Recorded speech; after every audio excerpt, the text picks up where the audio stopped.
Hey there friend, GM Jim from Wizards and Wordslingers here to talk about a cool 4th edition D&D mechanic you can add into your 5th edition D&D games to make them more well-rounded and interesting. Do you find that outside of combat it can be difficult to create tense situations? Do you wish you could make that castle infiltration more complex than just a single stealth roll? Do you want to make the process of fleeing that spouting volcano more high stakes and interesting? Then consider taking a look at skill challenges. And hey, since you're here, how about a like and subscribe below? I sure would appreciate it. Let me start by painting a picture. In Campaign 1 of Wizards and Wordslingers, the party had acquired an airship. I had them roll for random travel encounters each day, and one of those rolls landed in the range that I had classified as environmental hazard. I decided to throw the party into a sudden and ferocious thunderstorm. That's bad news for an airship with a vulnerable balloon tethered only by simple ropes. So I told the party to take a look at their list of abilities. They would use those abilities to figure out how to help the ship and their teammates survive the situation. They would need to succeed 5 times on DC 15 ability checks before failing 3 times. First up, the rogue wanted to find out the best way to navigate through the storm using a perception check at the bow of the ship. I said sure, and the roll succeeded. Next, the fighter noticed the ship captain was having trouble staying put on the wet deck of the ship, so he ran up to him and wrapped his arms around him to try to keep him stable. Athletics check. The roll succeeded. Next, the other rogue decided to try to reinforce the ropes keeping the balloon in place. I called for a sleight of hand check. Failure. The current count is 2 successes and 1 failure. The druid decided to cast Shape Water to keep the deck free of rain. I called for a spell attack. Success. Back to the first rogue. She wanted to rid the deck of metal objects that might attract lightning. I called for either an athletics or an acrobatics check to hustle to do this. The roll failed, and now we're at 3 successes and 2 failures. 1 more failure and the ship goes down. Things are getting tense. So next the fighter asked to use survival to calculate the proper altitude of the ship to avoid the rain. Success. And the other rogue wanted to figure out how long the storm would last by studying the clouds. I called for a nature check. Success! This last success comes in just in time. The ship sailed safely out of the storm and back onto their path. Skill challenges are an excellent way to force your players to use their creative muscles. They come from the 4th edition Dungeon Master's Guide, however I don't run them exactly how they are in that book. While the 4th edition does say that players can use whatever skills they want, it's a bit railroady in that it asks the DM to identify primary and non-primary skills and then penalizes players for using non-primary skills. That's dumb, just let players do whatever they want.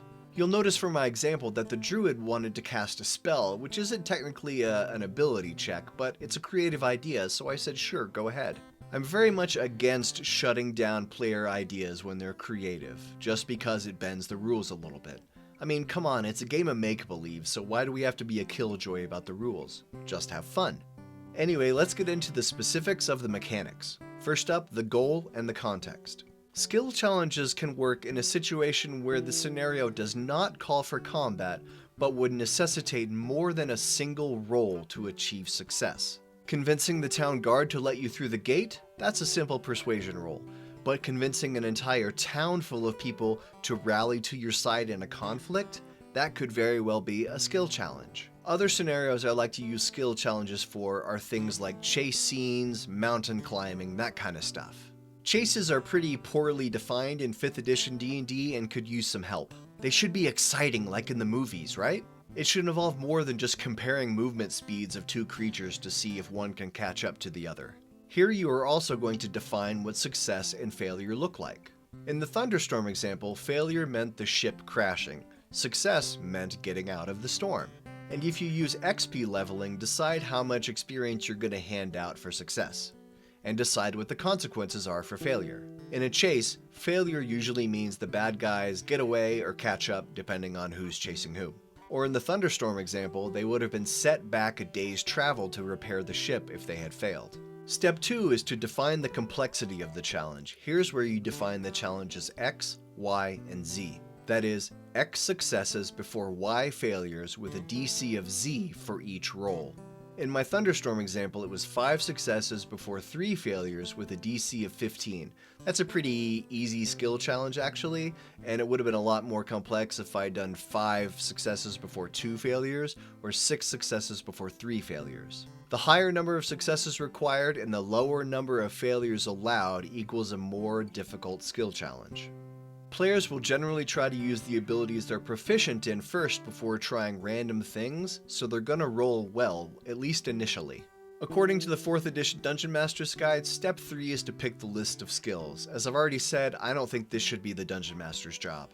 Let the players have the agency to pick what they want to do, and your job as the DM is to either yes and, or to tell them to pick something else if they want to do something irrelevant or metagamey.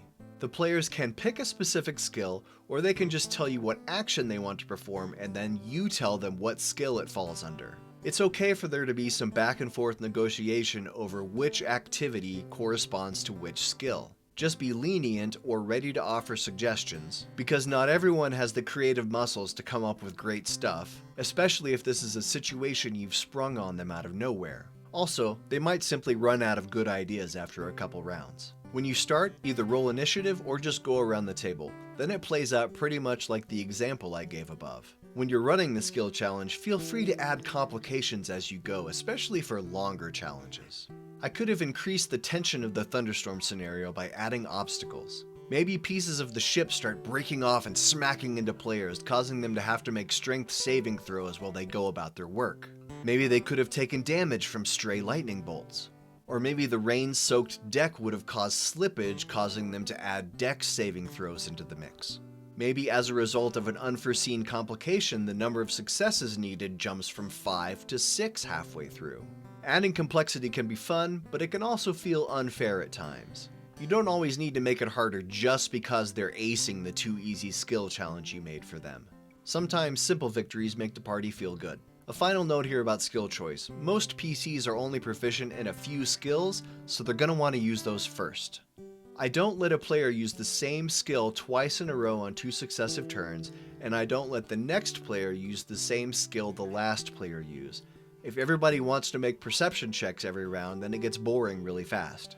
Here's where longer skill challenges can be really fun when a player is desperately trying to figure out how to use Arcana in a back alley chase, or use Medicine during a tense negotiation, or use Investigation when they're rappelling down a sheer mountain cliff. Players come up with crazy stuff, and that's half the fun of the game for us Dungeon Masters.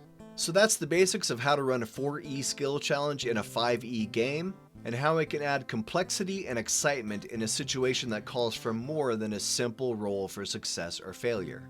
I'm GM Jim, now go out there and have some fun!